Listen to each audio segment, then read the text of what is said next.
Neza 2 is currently the highest grossing animated film, so I decided to check it out to see if it was really as good as people said. In this video, I'll analyze the writing. The plot was well written. It followed 3-act structure very well. The inciting incident was Ao Bing's body dying. The overarching goal became acquiring a MacGuffin to revive his body. Neza accomplished this by completing 3 trials to earn his status as an immortal. This is what Act 2A was focused on. At the midpoint, Ao Bing's family destroyed Neza's family and nation. In Act 2B, Neza healed Ao Bing with the MacGuffin and went to avenge his family with the Immortals. After Ao Bing's father was defeated, a plot twist revealed that it was actually the Immortals who destroyed Neza's nation and framed Ao Bing's family. Neza's parents faked their deaths and were still alive. This changed the antagonist to the Immortals, who now fought the main duo. The all is lost beat was hit when the Immortals were trapped in the cauldron by the Immortals. The Dark Night of the Soul was when Neza's mom nearly died after an emotional conversation.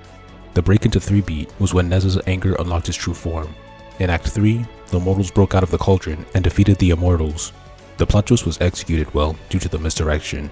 Neza and Ao Bing's family were already at war at the start of the movie and were only on a temporary ceasefire. So when the general of Ao's army learned that his father and brother died due to Neza's trials and the scene cut away, it was implied that the later destruction was caused by him trying to avenge his dead relatives. This let us side with Neza when he sought out revenge. But when his parents returned alive, the story showed the scene in its entirety. The theme is underdeveloped. In the climax, the immortal villain said that they needed to accept that immortals rule the world, and siding with the powerful was the only way out. He even offered the hero one last chance to become immortal. Neza responded by saying, "If the world won't accommodate me, I'll turn the world upside down." The theme is something along the lines of, don't just accept the way things are if you don't like them.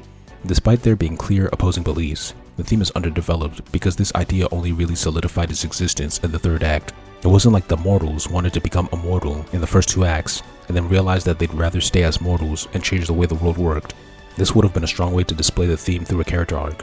Instead, the only reason Neza even interacted with the Immortals was to get the MacGuffin to save his friend. He didn't actually care about joining the immortal ranks. There was this concept of immortals being monster hunters. During the trials, Neza was forced to fight different groups of monsters, and after each victory, the monsters were restrained and imprisoned. It didn't seem like they did anything wrong, but the Immortals were still hunting them. That is an effort towards the Immortals versus Mortals conflict, but it doesn't properly develop the specific moral argument about mortals having to become immortals to be respected. The best theme development came from the 2nd trial, which had a monster teacher training his students to eventually take the immortal trials. Those were mortals that wanted immortality, but then the Immortals treated them poorly. I believe if this kind of development was given to the protagonist so that he could arc into his Act 3 belief, the theme development would have been nearly perfect. The last issue with the theme is that there isn't a strong climactic externalization. Usually in the climax, the hero proves their side of the argument, right? The demon beats the immortal, but he didn't actually change the way the world worked yet, which was his side of the argument. Neza beating Wu Liang was a small example that mortals can be superior to immortals, but it didn't fulfill the promise of changing the status quo. It seems like the sequel will have to do that. This is minor, and I believe that the character arc is more important to fix. Outside of writing, the action is really good, and there's a lot of it. If you've seen Kung Fu Panda, Neza's action scenes are at least on its level. I think it's much better, especially when they use magic to support their martial arts. This is the best action I've seen in a CGI film. This movie wasn't off the chain in the writing department, but it was still pretty good. In pure writing, it's weaker than the elite Pixar movies, and on par with their mid-level films.